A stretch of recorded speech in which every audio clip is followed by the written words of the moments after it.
Very good morning dear students. आज हम आपके साइंस के 7 चैप्टर को कंटिन्यू करेंगे। ठीक है, इसमें बच्चों हम लोगों ने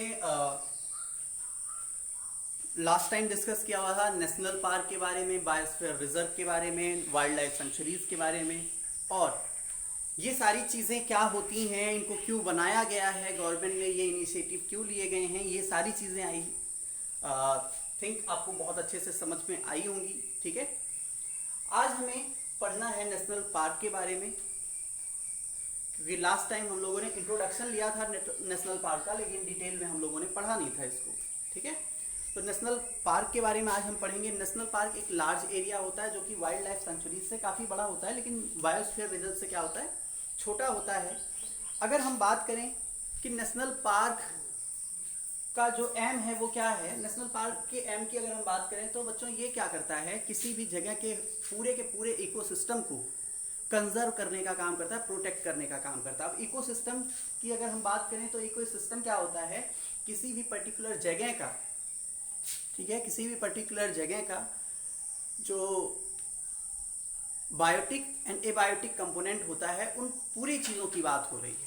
इकोसिस्टम को अगर आपको समझना है तो सिंपल शब्दों में आप समझ सकते हैं, the interaction between the biotic component and the abiotic component is known as the ecosystem of any place. ठीक है, किसी भी जगह के बायोटिक कंपोनेंट कौन से हैं, प्लांट्स और एनिमल। एबायोटिक कंपोनेंट कौन से हैं, temperature, wind, soil, air, water, ये सारी चीजें वहां की क्या है, एबायोटिक कंपोनेंट। ठीक, तो ये सारी चीजों को क्या करते हैं, कंजर्व करने का काम करते हैं। अगर हम बात करें बच्चों नेशनल पार्क की, तो इंडिया में मोर देन 100 नेशनल पार्क्स हैं, लगभग 103 नेशनल पार्क्स हैं, जिसमें सबसे पहला जो नेशनल पार्क है उसका नाम क्या है, हेलेन नेशनल पार्क, जो कि पहला नेशनल पार्क इंडिया में बनाया गया था। आज इसको बोलते हैं क्या, कॉर्बेट नेशनल पार्क। किस नाम से जानते हैं आज हम, कॉर्बेट नेशनल पार्क के नाम से जानते हैं। इंडिया के कुछ बहुत ही प्रसिद्ध नेशनल पार्क्स की एक सीरीज यहाँ पे दी हुई है, उसके बारे में हम लोग देख लेते हैं, और कुछ एनिमल्स के बारे में भी दिया हुआ है कि आखिर ये जो नेशनल पार्क्स हैं ये किस चीज़ के लिए फेमस हैं, कौन से जानवर के लिए फेमस हैं, किस जानवर पे बहुत ज़्यादा फोकस किया जाता है। जैसे सबसे पहला है जिम कॉर्बेट नेशनल पार्क, ये टाइगर के लिए फेमस है। ये कहाँ पे है, उत्तराखंड में है। कान्हा नेशनल पार्क मध्य प्रदेश में है, टाइगर के लिए फेमस है। भरतपुर बर्ड सेंचुरी राजस्थान में है। ठीक है, winter home of migratory birds. इसके बाद नंदनकानन बायोलॉजिकल पार्क भुवनेश्वर के पास है, ये किसके लिए फेमस है, व्हाइट टाइगर के लिए। सिमलीपल बायोस्फीयर रिजर्व उड़ीसा में है, टाइगर के लिए फेमस है। इसके अलावा शासन गिर सेंचुरी गुजरात, एशियाटिक लायन, चीता लायन सांभर के लिए फेमस है। तो ये कुछ नेशनल पार्क हैं इंडिया के जो कि बहुत फेमस हैं अलग अलग एनिमल्स के लिए। ठीक है बच्चों, अब नेशनल पार्क का जो एम है वो क्या है कि ऐसे जानवरों को, ऐसी स्पीसीज को प्रोटेक्ट करना, उनकी केयर करना जो कि क्या है, खतरे में है, जो कि विलुप्त होने वाले। ठीक है, मतलब जिनका अस्तित्व खत्म होने वाला है, ऐसे जानवरों को प्रोटेक्ट करना ही नेशनल पार्क का मेन उद्देश्य है। ठीक है, अब ऐसे जानवरों को जो कि खतरे में है, जिनकी जो संख्या है वो बहुत कम हो गई है, जो अगर उनका ध्यान ना दिया जाए वो विलुप्त हो सकते हैं, ऐसे जानवरों को, ऐसे एनिमल्स को क्या बोलते हैं, इंडेमिक स्पीसीज बोलते हैं। क्या बोलते हैं,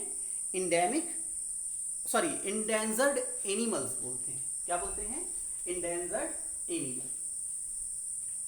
फिर से सुनिएगा, अगर आपसे कोई पूछे इंडेंजर्ड एनिमल क्या है तो आप बताएंगे कि ऐसे जानवर जिनका अस्तित्व खतरे में है, या कि हम ये कह सकते हैं कि आने वाले कुछ समय में अगर उन पर ध्यान ना दिया जाए तो आने वाले कुछ समय में वो विलुप्त हो सकते हैं। ऐसे जानवरों को क्या बोला जाता है, इंडेंजर्ड एनिमल बोला जाता है। अब ऐसे कौन कौन से जानवर हैं जो कि खतरे में हैं, टाइगर हो गया, वन हॉर्न्ड राइनोसोरस हो गया, एलिफेंट हो गए। ठीक है, ये सारे के सारे जो एनिमल हैं, वाइल्ड बफेलो हो गया, ये सब इंडेंजर्ड एनिमल की कैटेगरी में आते हैं, और इनको प्रोटेक्ट करना ताकि ये विलुप्त ना हो, ये मेन उद्देश्य है किसका, आपके नेशनल पार्क्स का। ठीक, इसके अलावा ना सिर्फ ये किसी पर्टिकुलर स्पीसीज या पर्टिकुलर एनिमल को प्रोटेक्ट करते हैं, बल्कि वहां के पूरे इकोसिस्टम को ये प्रोटेक्ट करते हैं। गवर्नमेंट की तरफ से बहुत सारे प्रोजेक्ट चलाए गए, जैसे project tiger, project रहीनो, project elephant, project crocodile, ये सारे प्रोजेक्ट चलाए गए, जिसकी वजह से जो ये एनिमल्स हैं ये आज इनकी संख्या में काफी बढ़ोतरी हुई है। फॉर एग्जाम्पल, जो प्रोजेक्ट टाइगर चलाया गया था, ठीक, सन 2006 में क्या हुआ था, 2006 में लगभग 1411 टाइगर्स थे, ठीक, और इसके थ्रू प्रोजेक्ट टाइगर के थ्रू क्या किया गया, टाइगर को संरक्षित करने का काम किया गया। 1411 टाइगर्स थे उस टाइम पे, ठीक। धीरे धीरे 2015-16 में जब कैलकुलेशन हुई तो लगभग 2500 के अप्रॉक्स टाइगर पाए गए। इसका मतलब लगभग डबल संख्या हो गई उनकी, ठीक है। अब बात करेंगे हम रेड डेटा बुक की। रेड डेटा बुक क्या होता है बच्चों? रेड डेटा बुक की अगर हम बात करें तो अलग अलग कंट्रीज के पास, ठीक है, अलग अलग देश के पास क्या होता है, रेड डेटा बुक होता है, जिसमें वहां के जो इंडेंजर्ड एनिमल हैं, इंडेंजर्ड स्पीसीज हैं, उनकी एक लिस्ट होती है, उनका एक रिकॉर्ड रखा जाता है, ठीक है। अपने इंडिया के पास भी क्या है, रेड डेटा बुक है, ठीक है। इसमें हमारे यहाँ पे जो एनिमल्स हैं या स्पीसीज हैं जो कि खतरे में हैं, उनका रिकॉर्ड रखा गया है रेड डेटा बुक में। 2015 में जो एक कैलकुलेशन हुई थी, उसमें यह पाया गया कि लगभग 988 स्पीसीज इंडिया में हैं जो कि इंडेंजर्ड हैं, जो कि खतरे में हैं। आने वाले कुछ समय में अगर इनके ऊपर ध्यान नहीं दिया गया तो ये क्या हो सकते हैं, विलुप्त हो सकते हैं, ठीक है बच्चों। तो ठीक जैसे इंडिया के पास रेड डेटा बुक है, ऐसे ही बाकी की कंट्रीज के पास भी अपना अपना रेड डेटा बुक है, ठीक है।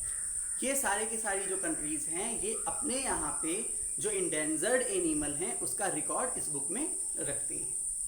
इसके अलावा हम बात करेंगे माइग्रेशन की। माइग्रेशन क्या होता है, जैसा कि मैंने बच्चों बताया कि जिस तरह से ह्यूमन बीइंग क्या करते हैं, अपनी लिवलीहुड को अर्न करने के लिए विलेज एरिया से सिटीज में जाते हैं, टाउन्स में जाते हैं, बड़े बड़े शहरों में जाते हैं, ताकि वो वहाँ पे कुछ अर्निंग कर सकें, उस अर्निंग से अपनी जीविका चला सकें, ठीक वैसे ही बहुत सारे एनिमल्स हैं, बहुत सारे बर्ड्स हैं जो क्या करते हैं, फूड की तलाश में, शेल्टर की तलाश में, ठीक है, या फिर प्रोडक्शन के लिए वो अपनी जगह को छोड़ करके किसी फेवरेबल कंडीशन में आती हैं सिर्फ कुछ टाइम के लिए और वापस फिर उसी जगह पे चली जाती हैं।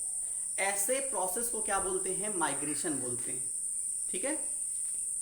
अगर माइग्रेशन की बात करें, माइग्रेटरी बर्ड की बात करें, तो जैसा कि मैंने अभी डिस्कस किया हुआ था कि ऐसे ऐसे एनिमल्स हैं जो 15,000 किलोमीटर तक माइग्रेट कर जाते हैं। फॉर एग्जांपल अगर हम इंडिया में माइग्रेटरी बर्ड की बात करें तो जो साइबेरियन क्रेन है वो हर साल इंडिया में आती है लगभग 4,000 किलोमीटर डिस्टेंस को ट्रेवल करके। किस तलाश में, फेवरेबल कंडीशंस की तलाश में, ठीक है।